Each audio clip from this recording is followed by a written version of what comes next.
près du bois de Boulogne lorsque je l'aperçus. Je n'osais lui parler qu'en prenant le dessus. Je m'approchais pourtant, chapeau bas la voix tendre. Oh mademoiselle, lui dis-je, elle n'eut pas l'air d'entendre. Elle allongeait le pas, moi j'allongeais le mien. Elle devait se dire Christy comme ça le tien. Je recommençais lorsque la toute belle me dit j'aperçois mon oncle, oh laissez-moi dit-elle. Puis je vis un monsieur très chic et décoré l'embrasser sur le front en l'appelant bébé. Comme l'on cueille une fleurette, ce fut à peine une amourette. Un seul jour je fus son amant, et son souvenir est charmant. Petit pied, petite menotte, elle avait de blanches quenottes qui croquèrent en un seul jour toute une éternité d'amour.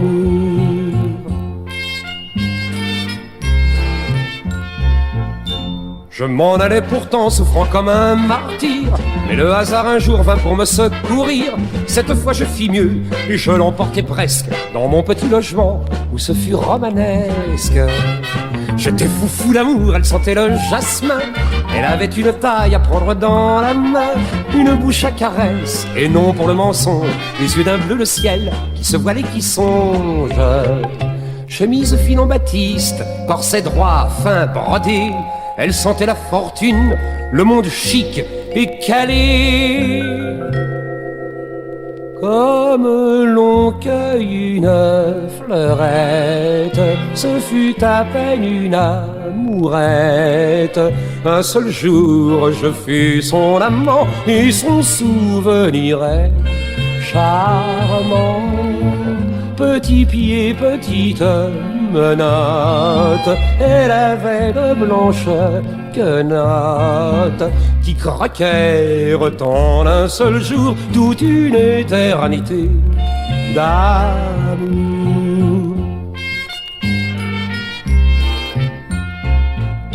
Ce fut exquis divin, dit-elle en partant, mais j'ai perdu ma bourse, me voilà sans argent. J'étais embarrassé, craignant lui faire injure. Je lui donnai 100 francs pour prendre une voiture. Vous m'écrirez, dit-elle, initiale AVF. Les dimanches à l'église, vous me trouverez dans la nef. J'y suis allé 20 fois, jamais je ne l'ai revu. Quand un soir vers minuit, au détour d'une rue, je l'aperçus causant à des filles de trottoir. Elle leur disait, crois-tu, je n'ai rien fait ce soir. Comme l'on cueille une fleurette, ce fut à peine une amourette. Un seul jour je fus son amant, et son souvenir est charmant. Petit pied, petite menotte, elle avait de blanches quenottes qui croquèrent en un seul jour toute une éternité d'amour.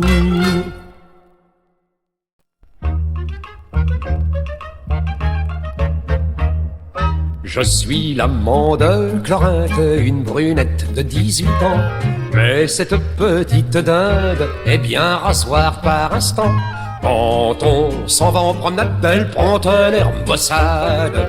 Moi, pour ne pas l'avoir boudée, je ne cesse de lui répéter: sois gentil avec Ferdinand. Et ce soir en rentrant, t'auras du bidizilon, le calagouf à la dériquette. T'auras du bidizipampan, soir t'auras du nanan. Voyez comme elle est gourmande au restaurant Cupidon. De chaque plat elle redemande toujours une deuxième portion. Elle est portée sur la bouche, à part ça rien ne la touche. Moi, pour avoir ses faveurs, je la prends par les douceurs. Sois gentil avec Ferdinand.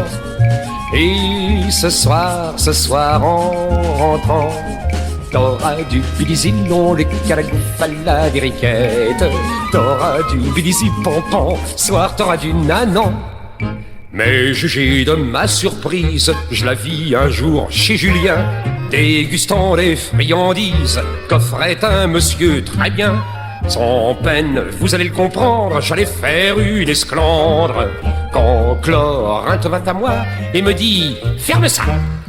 Sois gentil, mon petit Ferdinand, ou ce soir en rentrant, t'auras pas de pédicillon, les calacouf à la dériquette. T'auras pas de pédicipampan, soir t'auras pas de nanan. » Devant sa conduite infâme, je laisse Chlorinte à ses gâteaux, et je vais épouser une femme charmante qui sort des oiseaux. Quand je regarde sa taille, que mon œil canaille tressaille devant ses appâts, je me dis tout bas, ne t'emballe pas.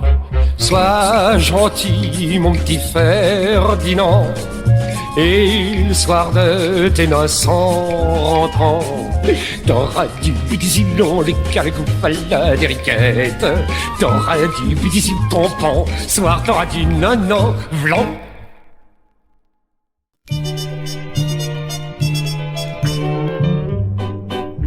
Dans le désordre original d'une garçonnière rue Guy de la Brosse, un vieux monsieur d'allure féroce bondit hier comme un chacal.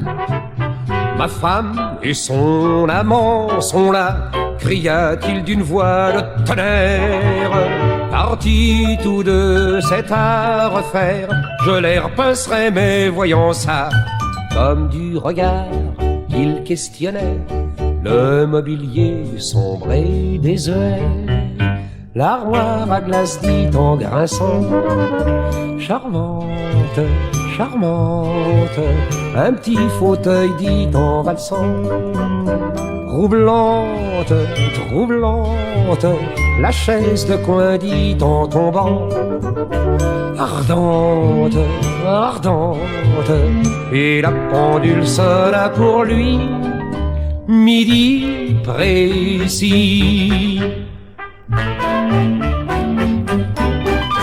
L'appartement il arpenta, les favoris hérissés de rage, en disant: fichtre, il faut que je sache jusqu'à quel point elle m'humilia.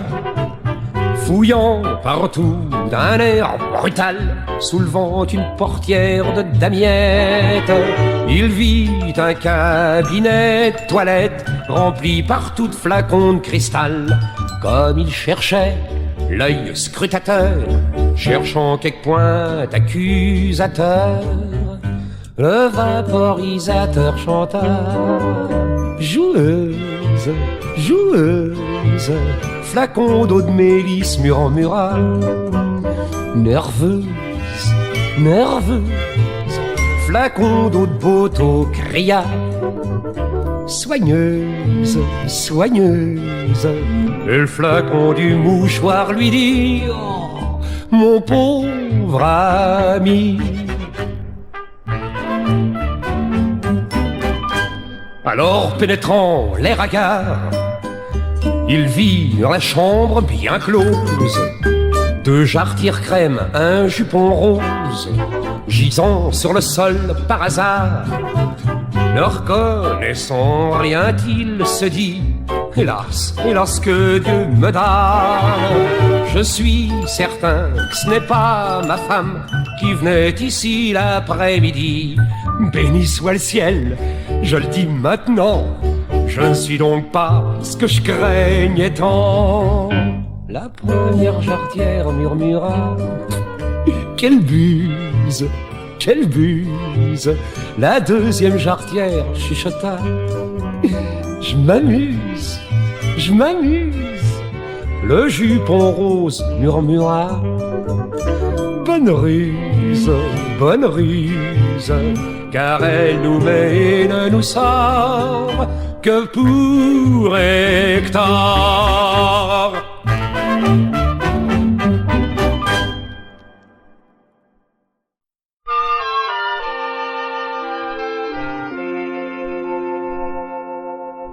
Quand il vit cette belle enfant, c'était tout près du jour de l'an. Sur le boulevard Poissonnière, devant une baraque, elle regardait des bibelots qu'elle marchandait d'une voix douce comme une prière, ne sachant comment l'accoster. Le jeune homme se mit à tousser, ça lui fit détourner la tête et fournit au gars l'occasion qu'il aurait payé d'1 million d'entamer enfin la causette. Ah, permettez-moi s'il vous plaît, dit-il, de vous offrir ce bracelet. Comme des blés elle était blonde, comme des saphirs étaient ses yeux. Devant les agents, devant tout le monde, ils se bécotaient comme des heureux. Il lui dit d'une voix douce et tendre: ah, ce sera le bonheur suprême. Vous allez voir, je vais vous apprendre comme on aime.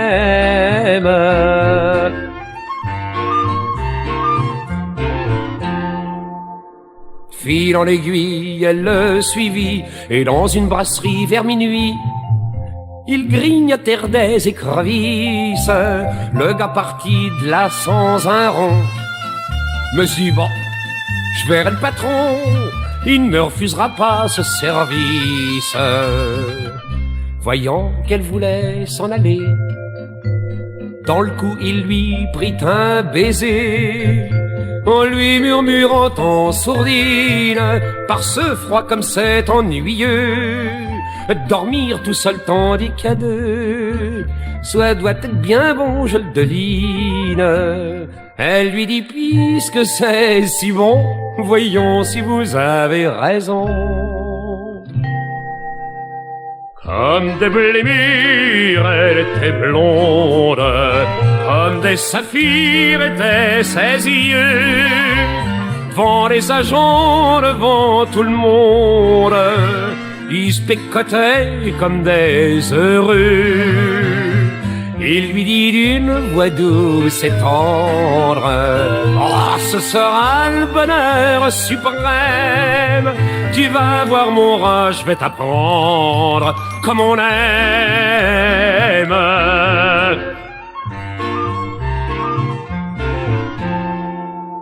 Ils s'aimèrent tout un printemps, se parlant d'amour très souvent.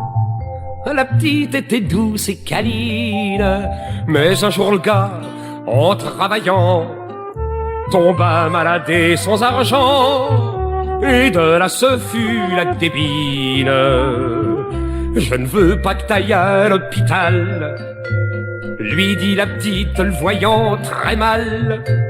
Je vais demander quelques sous à ma tante, et le soir elle revint rapportant un beau louis d'or de 20 francs. Mais en la voyant rougissante, il lui dit: d'où vient donc cet or d'un vieux, dit-elle, que j'ai vu dehors. Tout affolé, la traitant de grue, il la flanque dehors sans pardon, se trouvant toute seule dans la rue. Soir, elle se jeta par-dessus le pont. Il n'eut d'elle qu'un mot très tendre, qu'il conserve comme un bien suprême. Chérie, t'aurais pas dû m'apprendre comme on aime.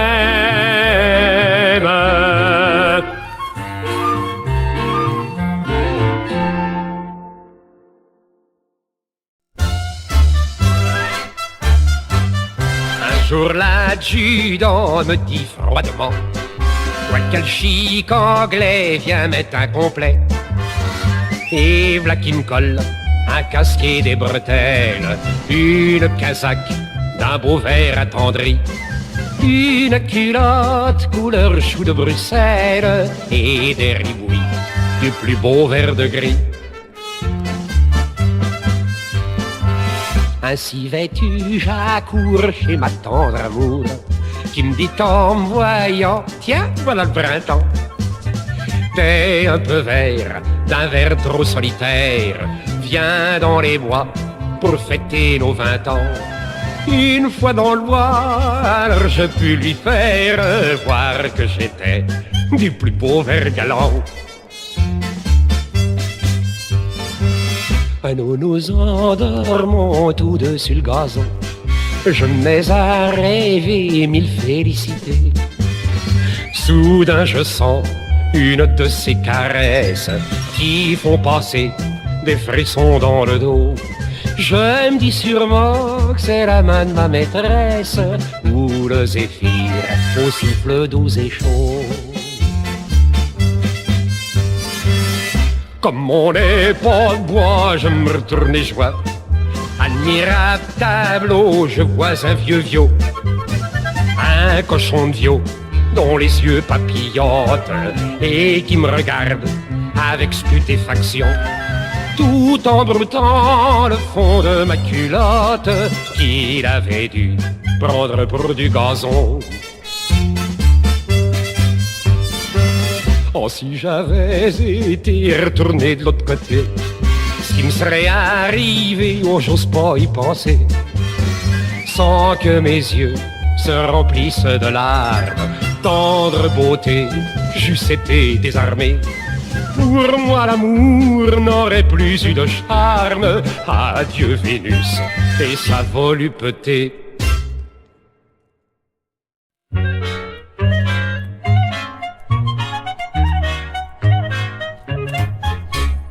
Un soir au théâtre de la Renaissance, pendant qu'on jouait Mademoiselle Bellemance, je me trouvais le voisin heureux d'une petite blonde aux jolis yeux. À la sortie, il pleuvait à flots. Je lui offris un taxi auto. Elle dit me remerciant d'un air ému. Ça est gentil, monsieur, sais-tu, je suis bruxelloise. Je lui réponds, c'est parfait. Gagné par l'accent tout bas, je fredonnais. Ça est une jeune fille de Bruxelles. Elle est belle, quelle merveille. Je lui dis, planez-moi, vous me plaisez ma foi. Voulez-vous souper pour une fois? Allons, dites oui, ma chérie, ma jolie, je vous en prie. Elle me répond, allez, allez pour manger, ça une femme peut toujours accepter. Elle voulut bien venir au restaurant. Naturellement, je l'emmène chez Brabant. On but beaucoup de boissons diverses. Louvain lui mit la tête à l'envers, l'humeur maligne tout en dînant. Je murmurais des petits mots flamands. Elle dit, est-ce que tu connais le vallon? Ça serait malheureux que je réponds. Sans être géographe, moi je sais déjà qu'un vallon ça se trouve dans les Pays-Bas. Ça est une jeune fille de Bruxelles. Elle est belle, quelle merveille. Je lui dis tout à coup, je t'aime mon petit chou, mon petit chou de Bruxelles, savez-vous. Je la prends sur mes genoux, je l'enlace, je l'embrasse, quelle audace. Mais elle s'écrie, allez, allez, Godferdec, tu veux déjà profiter avec? Elle dit, sais-tu, c'est ça qui serait chic, si on boirait un verre de lambic. Ça est pour sûr la meilleure des bières, comme on en boit sur la place Brouquer. Les édiles belges au même instant, entreconduits par Monsieur Bellan. Elle les appelle et dit, Godferdec, voulez-vous venir trinquer avec? À l'indépendance, crie-t-elle en français. Et Monsieur Bellan lui répond, s'il vous plaît. Ça est une jeune fille de Bruxelles. Elle est belle, quelle merveille. Président très chic, crie vive la Belgique. Je vous donne les palmes académiques. Maintenant, l'accolade officielle. Venez, mademoiselle, mais la belle, s'écrie l'accolade, c'est un truc de Paris. Ça doit être encore une cochonnerie. Vers la rue de Flandre, je l'entraîne enfin. Une fois chez elle, je lui prends la main en lui disant: retirez vos gants. Je suis pas baronne, fait-elle en riant. Je suis simplement des bordelesco. Le pays de Manon, lui dis-je aussitôt: oh ma chérie, pour faire mon bonheur, donne-moi bien vite ton cœur. Ça est quelque chose qu'elle me dit, monsieur, de donner son cœur pour le restant si tu veux. Ça est une jeune fille de Bruxelles, elle est belle, quelle merveille. Je pensais s'agrédier, faut l'aménager, éteignons l'électricité. Je lui dis: nous serons mieux, ma chère, sans lumière, dans le mystère. Elle me répond: allez, allez, pour une fois, le mannequin pisse m'a fait voir avant toi.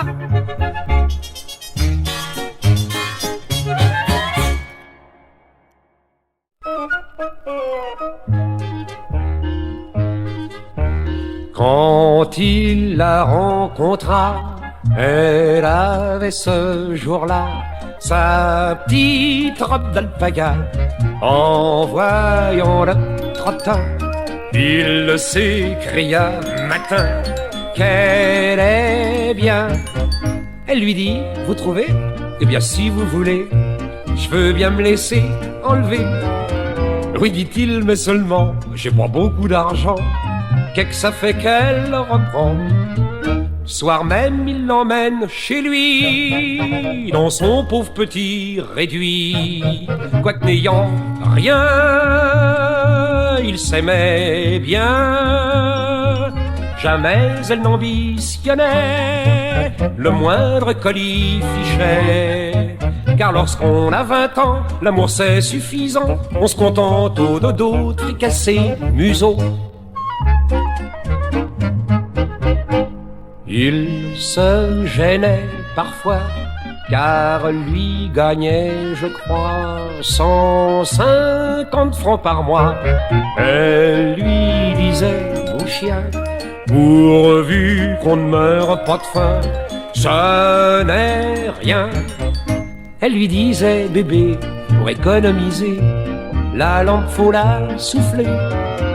À tâtons, il marchait, mais malgré ça trouvait toujours ce qu'il cherchait. Un soir qu'ils étaient gênés, elle lui dit au lieu de pleurer: embrasse-moi bien, ne pleure pas pour rien. Elle mit sans le prévenir du tout ses deux oreillers au clou. Et le soir lui dit en riant, sous ta tête en dormant: je te mettrai mon mignon, mes deux petits nichons. Au clou, plus tard, elle mit son matelas et lui dit: le sommier nous suffit. Mais chez la petite, cette fois, la gêne amena, je crois, un grand froid. Un petit vieux sur le trottoir, en se promenant à beau soir, lui dit: venez me voir. Et avec celui-là, elle partit le cœur là, en laissant l'autre là. Quand il a pris ça, le cœur gros, il lui griffonna ces mots: amuse-toi bien, ne te refuse rien. Au clou, t'as tout engagé, il n'y a que moi que t'ai oublié. Et cependant, par le coup, de suite à un grand clou, en mourant murmura: comme ça tout y sera.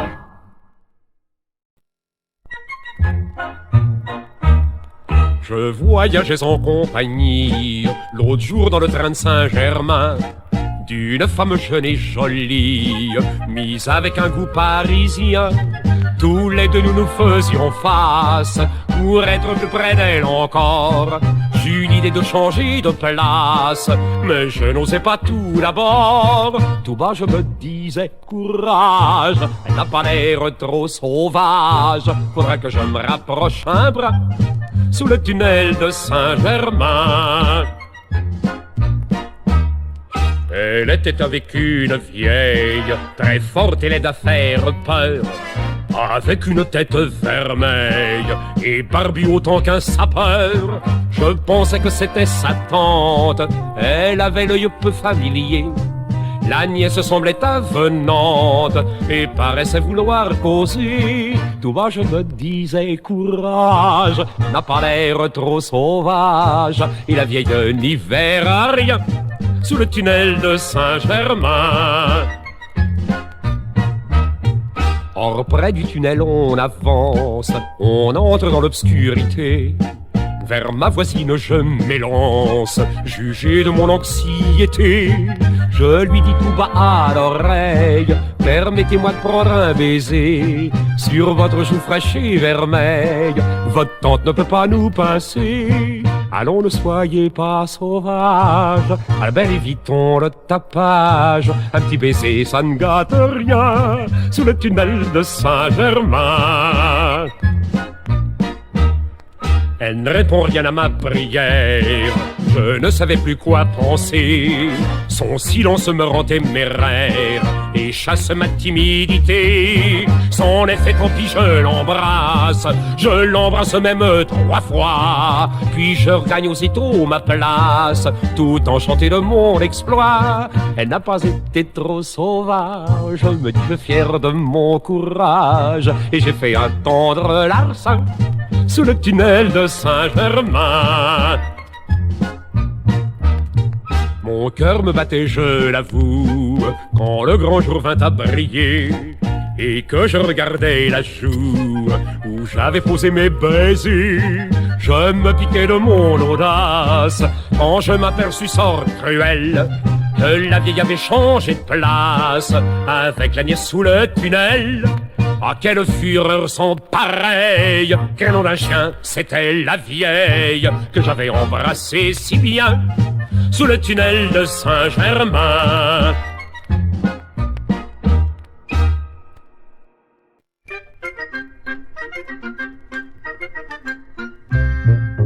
Un jeune officier de marine, un soir rencontra dans Pékin une petite chinoise divine qu'on promenait en palanquin. En l'apercevant, la toute belle arrêta bien vite ses porteurs. Mon gentil petit français, dit-elle, veux-tu connaître le bonheur? Chin, chin, chin, chin, viens voir qu'en Chine on s'est aimé au pays bleu. Chin, chin, chin, je serai câline si tu veux bien m'aimer un peu. Tous deux nous ferons un joli duo. Oh, oh, oh, Timélou, la mélou, pampan, Timéla. Badi la mélou, concoudou, la baya, Timélou, la mélou, pampan, Timéla. Badi la mélou, concoudou, la baya. Dans une tour de porcelaine se rendirent les amoureux, et pendant toute une semaine ils vécurent des jours heureux. La petite chinoise folichonne savait très bien charmer son amant, et de sa voix la plus polissonne, elle répétait au bon moment: Chin, chin, chin, chin, voilà comme en Chine on s'est aimé au pays bleu. Chin, chin, chin, chin, extase divine, qu'il est charmant ce petit jeu. Répétons encore ce joli duo. Oh, oh, oh, Timélou, la mélou, pampan, Timéla. Badi la mélou, concoudou, la baya, Timélou, la mélou, pampan, Timéla. Badi la mélou, concoudou, la baya. Avant de partir pour la France, le marin dit à la mousse: mais je suis ravi de ta science, de ton amour je suis charmé. Dis-moi maintenant, chère petite, qui donc aussi bien t'a pris l'amour? Est-ce un japonais, un anamite? Mais non, fit-elle sans détour. Chin, chin, chin, chin, je ne suis pas de la Chine, je suis né au quartier latin, et j'ai fait la danse serpentine pendant 6 mois à Tavarin. C'est là que j'ai appris mon petit numéro. Oh, oh, oh, oh. Timélou, la mélou, pampan, Timéla. Badi la mélou, concoudou, la baya, Timélou, la mélou, pampan, Timéla. Badi la mélou, concoudou, la baya.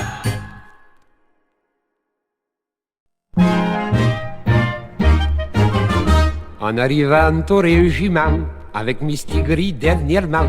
À tous les deux, l'idée nous vint d'aller dans un théâtre forain. Pareil pour 15 ou 20 centimes, on peut y voir des choses sublimes. Comme c'était la fête à Neuilly, moi je dis allons-y. Nous voilà partis bras dessus, bras dessous. Bientôt nous voyions devant nous une baraque où il y avait marqué chalet de nécessité. C'est la place du Châtelet sans doute. Dit Mistigri, vois ce que ça coûte. Là-dessus je demande le prix fixé pour être bien placé.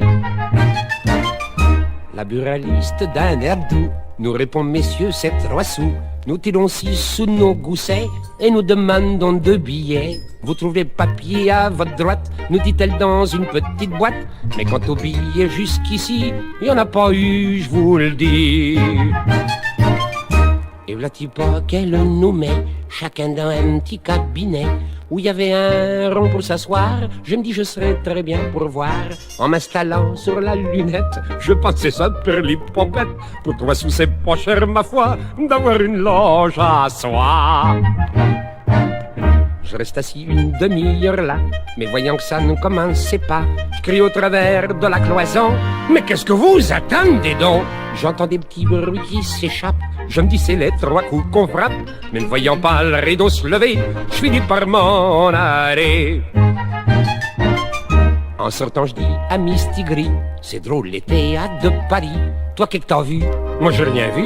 Oh moi qui dis, j'ai entendu.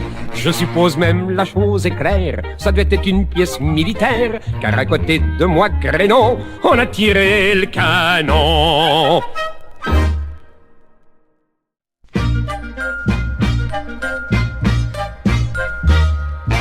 Un jour José dit à son mari: tu sais ce que maman nous a promis? Si nous avons un garçon, il héritera d'1 million. Tâche à présent de faire de ton mieux. Et comme ils étaient amoureux, aussitôt ce qui fut dit fut fait. Et l'enfant va 9 mois après. Mais au lieu d'un garçon, c'était une fille. Le père se trouvant au désespoir, vint me consulter le même soir, en me disant: vous êtes l'ami de la famille. Je viens vous demander votre opinion. Moi j'ai répondu sans plus de façon: faites passer la fille pour un garçon.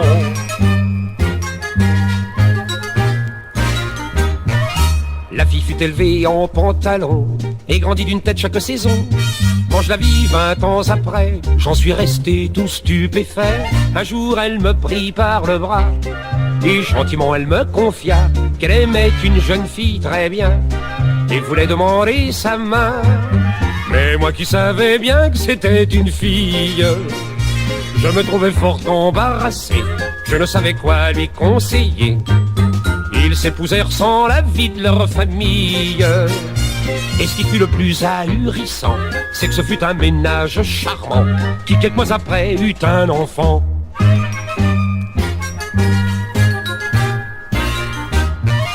Je fis une enquête et j'appris que la femme dont elle était le mari était un garçon frisé que pour fille on faisait passer, si bien que dans le lit conjugal le mariage en devenait normal. Mais ce fut abracadabrant quand je demandais le sexe de l'enfant. C'est un garçon, disent-ils, c'était une fille. Le père se croyant du féminin, la mère se croyant du masculin, ils embrouillèrent les sexes de la famille. Et ce fut un spectacle charmant que de voir une jeune mère contemplant un père donnant le sein à son enfant.